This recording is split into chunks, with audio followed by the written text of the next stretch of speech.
Graças a Deus, minha amiga, meu amigo ouvinte, em o nome glorioso do Senhor Jesus, seja livre,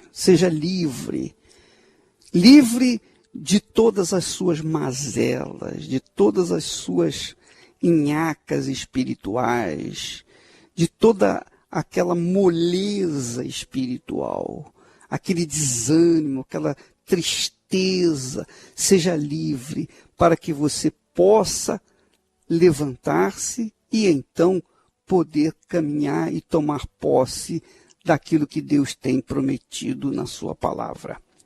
Eu estava meditando no casamento,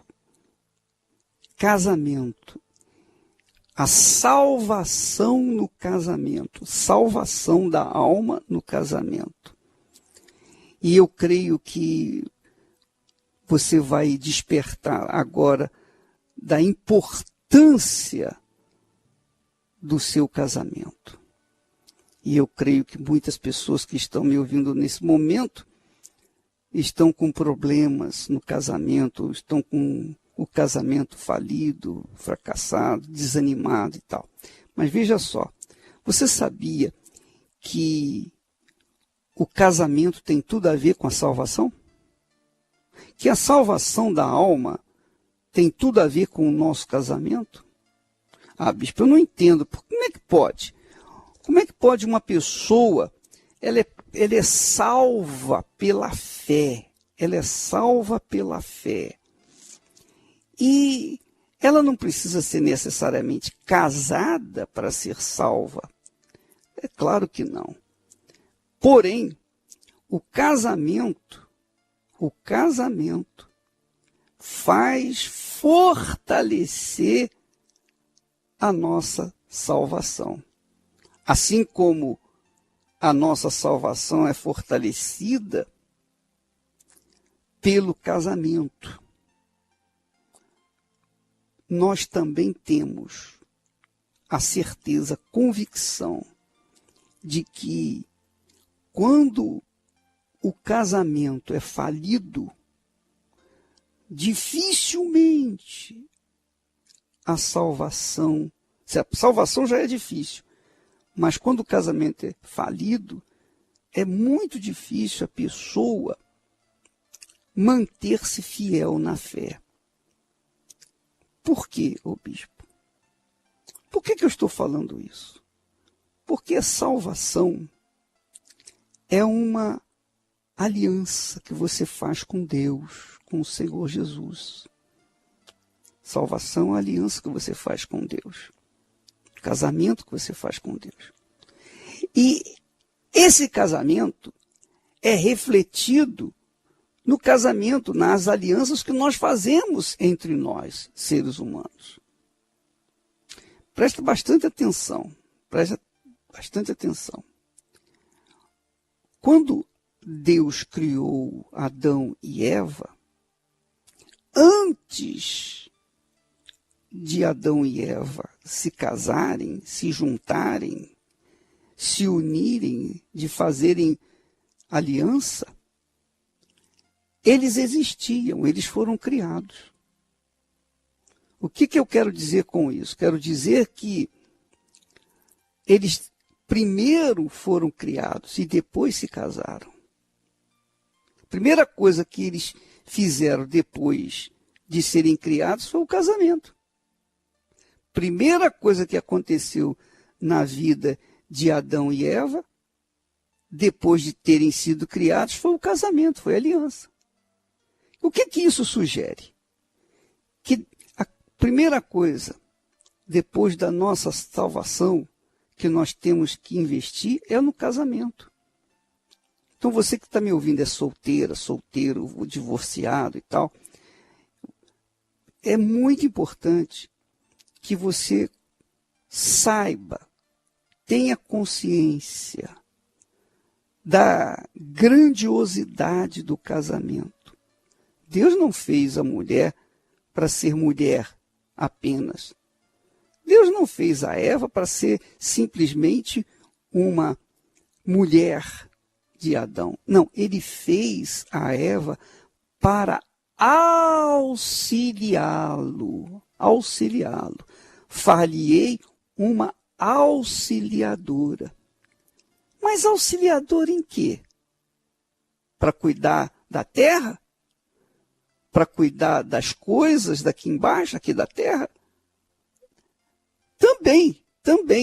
Mas, sobretudo, Eva viria a ser, ou deveria ser, uma pessoa que somasse na vida de Adão e vice-versa. Quer dizer, houvesse um relacionamento tal entre eles que um sustentasse o outro. Um sustentasse o outro. Porém, minha amiga, meu amigo ouvinte, você sabe, casar é fácil. É muito fácil. Difícil é manter o casamento. Ser salvo também é fácil. Você entregou a sua vida para Jesus, você está salvo. Difícil é manter a salvação. Não é assim? Realmente é assim. Você vê que salvação e casamento tem tudo a ver. Porque casar é fácil. Ser salvo também é fácil. Difícil é manter o casamento. Assim também difícil é manter a salvação. Para manter o casamento, o que a gente faz? Nós temos que nos sacrificar. Cada um tem que sacrificar. Para que o nosso casamento, eu estou falando aqui no meu caso, para que Esté e eu pudéssemos estar casados há 43 anos, é porque nós tivemos, cada um, de fazer o sacrifício em função do outro. Nós tivemos que sacrificar nossa vontade para fazer a do outro, para que nós pudéssemos viver em comunhão. 43 anos. Então, essa ideia do casamento, que é fortalecido, é solidificado através do sacrifício de ambas as partes, tanto o dela em meu favor, quanto o meu em favor dela. Porque se ela faz um sacrifício em meu favor, eu vendo isso, eu também vou fazer o meu sacrifício em favor dela. Se ela vê eu sacrificando em favor dela, ela obviamente vai fazer também o seu sacrifício em favor meu. A mesma coisa é em relação à salvação. O cristão tem que sacrificar. Ele tem que sacrificar todos os dias. Sacrificar sua vontade para fazer a vontade de Jesus. E Jesus, obviamente, já faz o sacrifício de nos tolerar, de aguentar as nossas faltas, falhas, erros e pecados. Então, assim como eu tenho que fazer o sacrifício diário para seguir Jesus, também eu tenho que fazer o sacrifício diário para manter o meu casamento. E assim acontece com todas as pessoas. Então, minha amiga, meu amigo ouvinte, quando a gente fala em sacrificar, as pessoas pensam logo em dinheiro. Ah, eu vou colocar minha oferta, meu salário no altar. Não é isso. Não é isso. O sacrifício é muito maior do que isso. Quem dera que fosse só isso. Quem dera. O sacrifício exige que eu venha renunciar à minha vontade pessoal para fazer a vontade dela, da Esté, e vice-versa. Então, esse sacrifício é fundamental para que nosso casamento se perpetue. Assim também é em relação à salvação da alma. Exige o sacrifício constante da carne. Para que eu possa obedecer Jesus, eu tenho que me desobedecer. Para que eu possa fazer a vontade de Jesus, eu tenho que contrariar a minha vontade. E se eu quiser fugir do sacrifício pessoal na minha fé, então eu estou certamente estarei fadado à perda da minha salvação. Porque Jesus disse, quem quiser vir após mim, negue-se a si mesmo. Olha só. Negue-se a si mesmo. É sacrifício. Você negar a si próprio. Tome a sua cruz. Outro sacrifício. E siga-me. Terceiro sacrifício. Porque seguir Jesus, você tem que obedecer a sua voz, a sua palavra, e contrariar a sua vontade. Então é sacrifício, sacrifício e sacrifício. Então, você verifica, minha amiga, meu amigo, que salvação e casamento tem tudo a ver. Então, se você é uma pessoa que, por acaso, esteja fracassado no seu casamento, olha, abre o seu olho. Sabe por quê? Porque uma pessoa fracassada no casamento, fatalmente será fracassada na salvação da sua alma. É muito difícil a pessoa que foi fracassada no casamento manter a sua salvação. Por quê? Porque tanto o casamento quanto a salvação dependem da fidelidade. São valores que não se podem desprezar. Fidelidade, manutenção da sua palavra, honrar a sua palavra, seu compromisso empenhado um para com o outro. Não é assim? Não é isso que a gente faz no casamento? No casamento, quando a gente vai no altar, um jura para o outro, ó, serei fiel a você na doença, na saúde, na riqueza, na pobreza, e etc, etc, etc. Então, todas essas promessas são feitas lá no altar. Assim como também, quando a pessoa entrega a sua vida para Jesus, é no altar. Olha, Senhor, eu vou te seguir, eu vou te servir, tão somente me perdoa, me lava, me purifica, e eu vou te ser fiel. Então, tanto o casamento quanto a salvação exigem cumprimento, honra da palavra empenhada. Tanto a palavra empenhada para com a noiva ou o noivo, quanto a palavra empenhada para com o Senhor Jesus. Aliás, é por isso que Jesus se identifica como noivo e a igreja como a noiva. Por quê? Porque noivo e noiva vão se casar. Então você verifica, minha amiga, meu amigo, que quando a pessoa cuida do seu casamento, na realidade ela está cuidando da sua salvação. Quando ela cuida da sua salvação, ela cuida do seu casamento.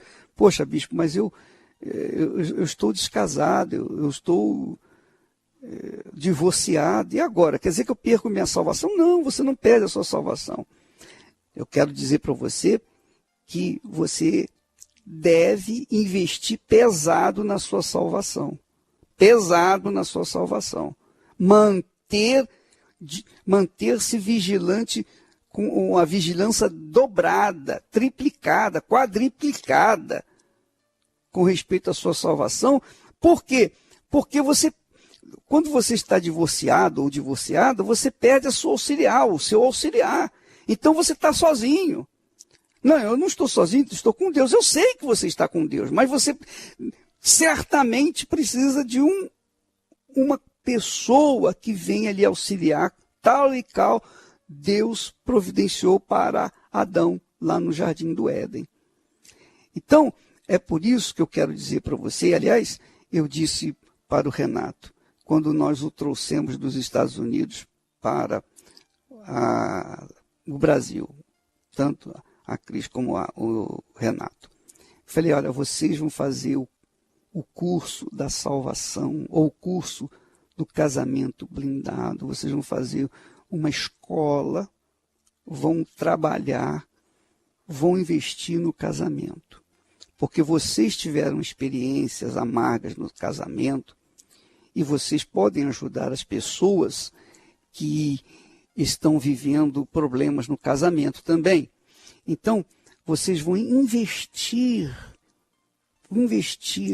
no casamento. Vocês vão só trabalhar nisso. Porque eu considero a reunião, preste atenção, minha amiga, meu amigo ouvinte, preste atenção no que eu vou dizer.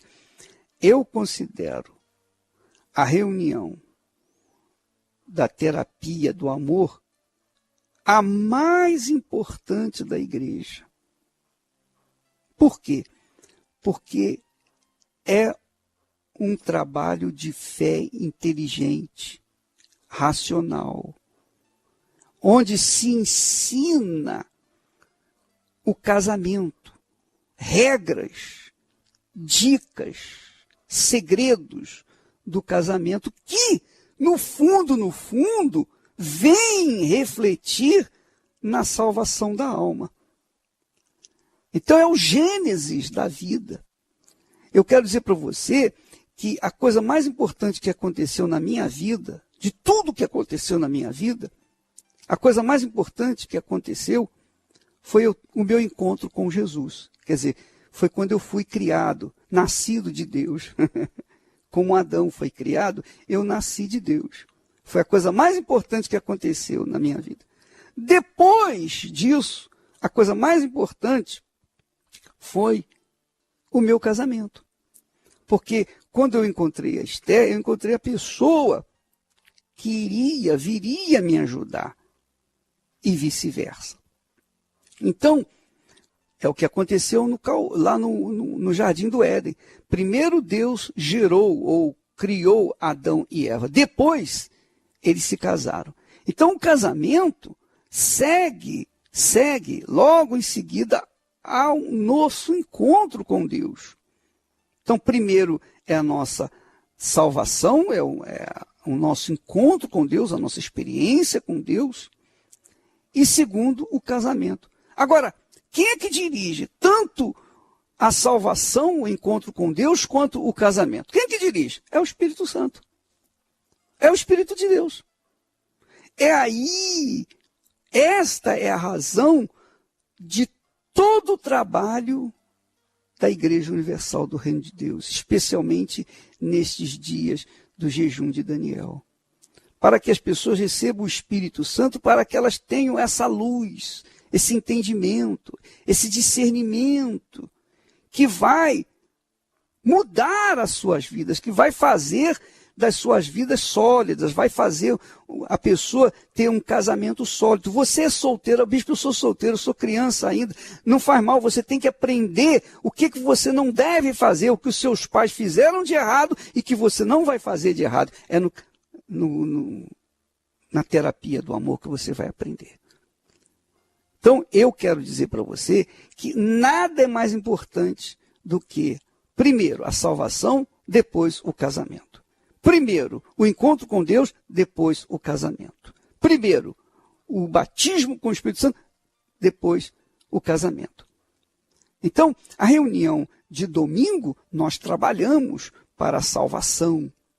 Mas na reunião de quinta-feira, nós trabalhamos também para a salvação, mostrando, por outro lado, como é importante a pessoa saber sacrificar. Porque se ela sabe sacrificar em favor do seu parceiro, da sua parceira, ela vai saber sacrificar também em favor do Senhor Jesus. Quem fugir do sacrifício pessoal no casamento, com certeza estará fadado à solidão. E o mesmo se dá em relação à salvação da alma. Quem foge do sacrifício e não nega a sua vontade para obedecer às instruções da palavra de Jesus, certamente perderá a sua salvação. Veja o que disse Jesus. Olha só. Jesus disse assim: aquele que tem os meus mandamentos e os guarda, quer dizer, pratica, esse é o que me ama. Esse é o que me ama. Então você vê que Deus não ama, não requer amor sentimento, ele requer amor prático. Amor prático, amor que pratica a sua palavra. Quando eu pratico a palavra, quando eu obedeço a palavra de Deus, eu estou mostrando, provando para Deus que eu o amo. Ele diz mais: se alguém me ama, guardará a minha palavra, quer dizer, praticará a minha palavra. Então é assim: e meu Pai o amará, e viremos para ele e faremos nele morada. Então é toma lá da cá. Então o amor que Deus exige de nós não é amor sentimento, Não é um amor como nós temos visto neste mundo. Não. É um amor que segue uma regra, que pratica a palavra. Quer dizer, um amor inteligente. E esse é o amor que deve ser entre marido e mulher.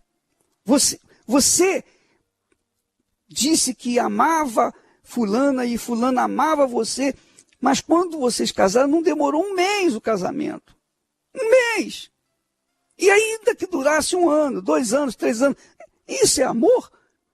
Não é amor. Amor segue ao compromisso assumido, obedece o compromisso assumido, honra a palavra empenhada no altar. Jesus disse, quem não me ama, não guarda as minhas palavras. Quer dizer, não pratica a minha palavra, a minha vontade. A mesma coisa, quem não ama o outro, não quer fazer a vontade do outro. Essa é a realidade.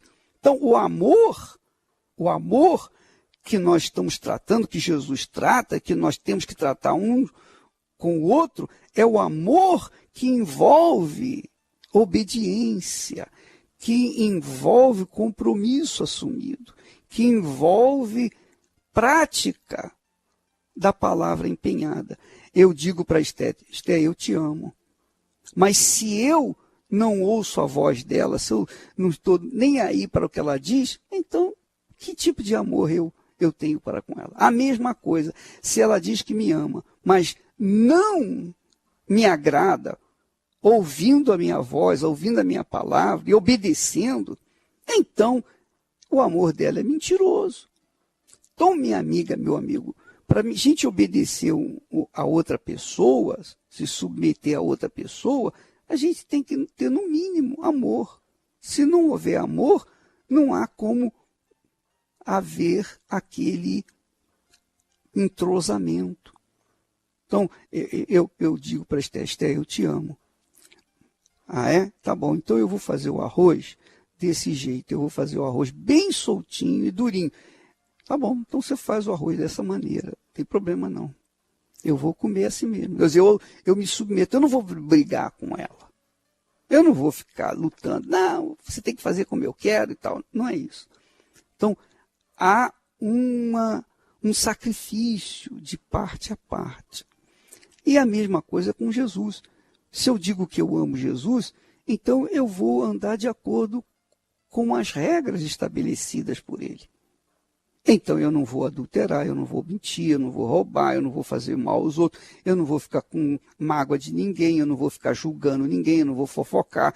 Enfim, eu vou cuidar da minha vida de acordo com a palavra, eu vou colocar minha vida de acordo com a vontade de Jesus. Aí sim eu estarei mostrando que eu o amo de fato e de verdade. Então, você veja, esses mandamentos, essas palavras, ou essa fé que eu estou passando para você agora, você aprende aonde?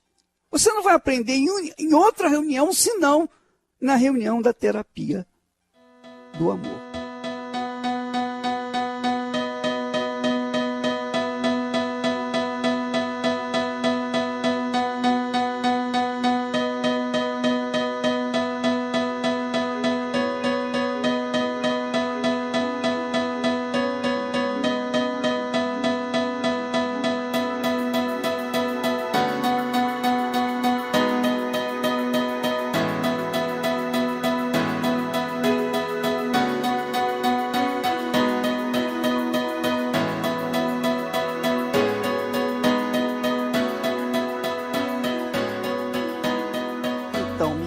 Meu amigo ouvinte, você deve estar se perguntando, mas o bispo está me confundindo, porque, poxa, a reunião mais importante da igreja é domingo pela manhã, que a gente vai adorar a Deus, que a gente vai oferecer a vida para Jesus e tal.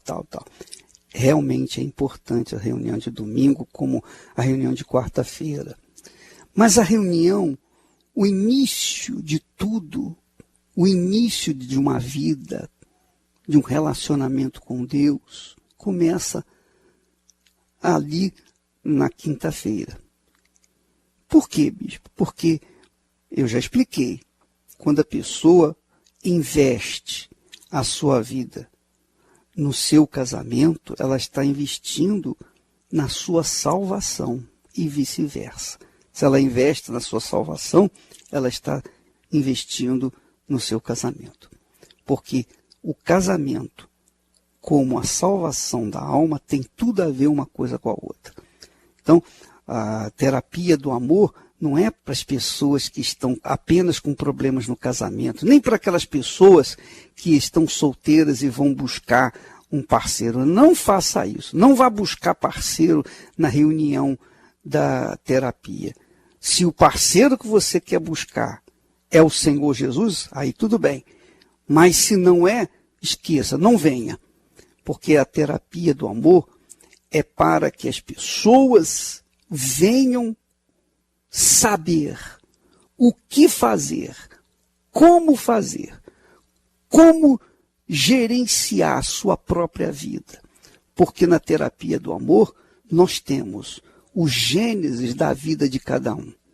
Então, Cristiane e Renato não estão ali simplesmente para fazer uma ou mais uma reunião. Não, eles dois, mais o Domingos e a Núbia, eles estão lá para colocar a vida inteira no altar em favor daqueles que querem ter, no mínimo, o mesmo tipo de relacionamento com Deus e também no seu casamento. Então, eles têm experiência para passar para vocês, para que vocês venham saber como agir na hora da necessidade. Tá bom?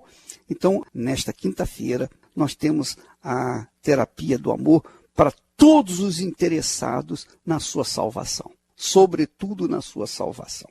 Nós vamos ouvir agora um testemunho de uma pessoa que foi batizada com o Espírito Santo. Eu queria que você atentasse para esse testemunho, é muito importante para que você veja como o Espírito Santo muda a gente. Vamos ouvi-lo.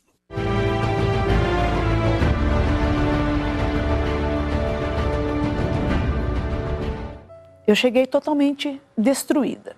Eu falava que não era vida. Eu falava, eu não vivo.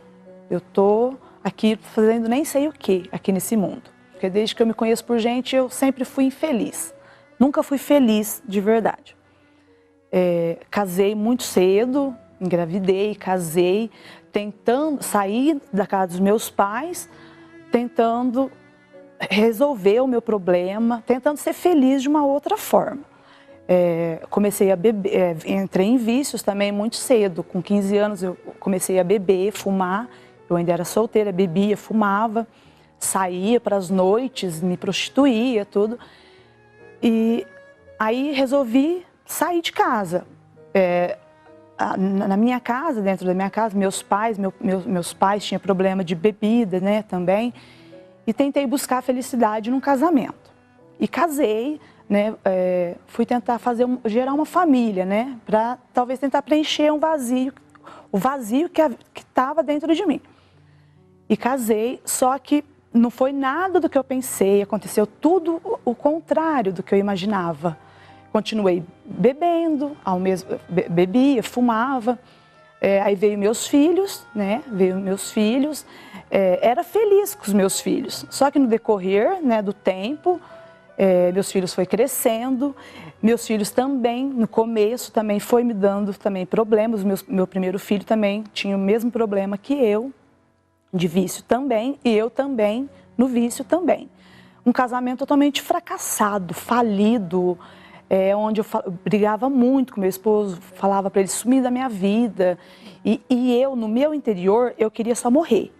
Eu nunca tentei tirar a minha vida, porque eu tinha uma coisa dentro de mim, não é justo tirar a minha vida, porque foi Deus que me deu, eu não tinha coragem de tirar a minha vida, mas eu pedia para Deus me tirar. Eu falava para Deus, me tira, porque o que eu estou fazendo aqui? Eu só sofro, parece que desde quando eu saí do ventre da minha mãe, eu só sofro, é só sofrimento, não quero mais viver. E foi onde eu pedi para Deus, Deus, ou o Senhor muda a minha vida, ou então o Senhor me tira desse mundo. Porque eu não quero mais, não vale a pena eu viver mais. E a minha mãe já era da igreja, a minha mãe já vinha buscando. E minha mãe sempre falava, sempre me convidava, vamos conhecer a Deus, tem que nascer de novo. Minha mãe sempre me tentava, né, passar a fé para mim. Só que muitas das vezes eu ouvia, mas muitas das vezes eu falava para minha mãe, é tudo bobagem, não, né? Eu conhecia o trabalho espiritual, tudo, mas eu falava assim, eu acho que não vai funcionar comigo, não funciona, né? Apesar de eu via a mudança na minha mãe, mas eu não acreditava que poderia acontecer comigo. Eu sozinha, em casa, né? Trabalhando em casa, eu ouvi, né? Não sei, algo mudou, algo falou comigo. Vai buscar Deus, busca Deus que para você tem saída, para você tem uma solução. E eu obedeci aquela voz que veio no meu ouvido. Eu falei, eu vou. E foi aonde eu vim, eu obedeci, eu vim, cheguei aqui e né, comecei a me dar nas coisas de Deus. Comecei a me interessar né, me libertei. Cheguei já assim numa decisão. Eu cheguei chegando. Falei assim, eu não vou ficar muito tempo não. Falei, eu não quero ficar muito tempo. Ou Deus muda ou Deus não muda. E eu me entreguei, tomei uma atitude. Falei, minha vida, a partir de hoje, minha vida é de Deus, né? E eu falei assim, a partir de hoje eu não bebo mais, a partir de hoje eu não fumo mais, e a partir de hoje eu vou mudar. E Deus vai me moldar, esse Deus que todos falam vai me moldar e vai me fazer diferente, né? E aí eu cheguei em casa e naquela noite que eu busquei, fui buscando, a gente, né, começou o jejum, tudo, comecei a fazer, eu era muito ligada em televisão, em novela, essas coisas, sabe, de televisão, e eu peguei tudo que Deus pediu para mim fazer, eu fiz, né, Deus foi tocando no meu coração, no meu interior, e eu fui obedecendo e colocando em prática tudo que Deus me pedia. Eu já me senti liberta, né, dos vícios, eu já estava me sentindo bem, mas ainda eu não estava completa, eu não me sentia completa, tinha alguma coisa que faltava ainda, né, e eu falei, meu Deus, mostra para mim o que ainda falta para mim ser realmente uma pessoa completa, realmente uma pessoa feliz, né, e aí eu lembrei que a minha mãe falou assim, você tem que nascer de Deus, você tem que ser batizado com o Espírito Santo, né, para você ser uma pessoa completa, e eu comecei a buscar. Aí foi aonde eu me lancei no jejum, né? Me lancei mesmo, vivi a fé mesmo do jejum, né? De tudo que Deus, né, me orientou a fazer, eu fiz. E deu certo. Então, a minha vida, por completa, hoje, é totalmente transformada.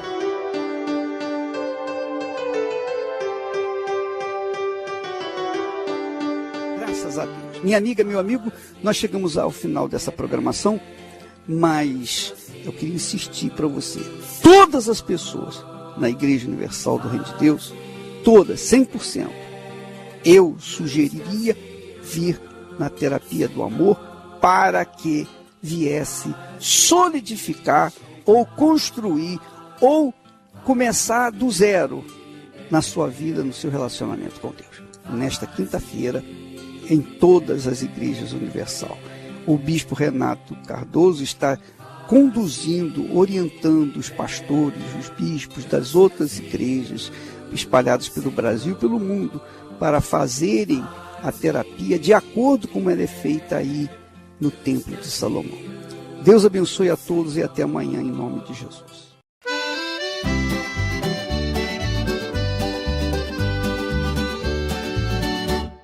Lasciatemi scegli un mele tu, un sole che scuria traerà.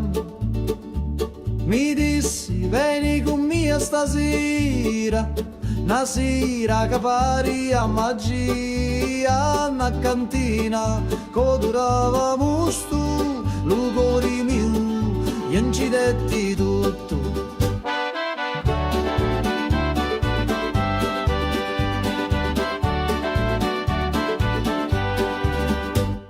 Gira chiagnina lenta e sorda e giro frasso che canta ancora, che non è vino rosso come fuoco, ambivio frasso scordavo loco, manichini dove speranza da sta terra tutto danza.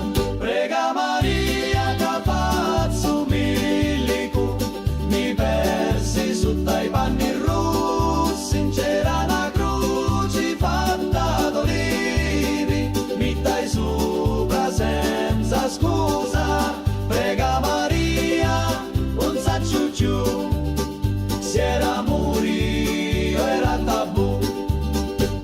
Ammuzzo, tutto frasso, scioglieva cori come passo.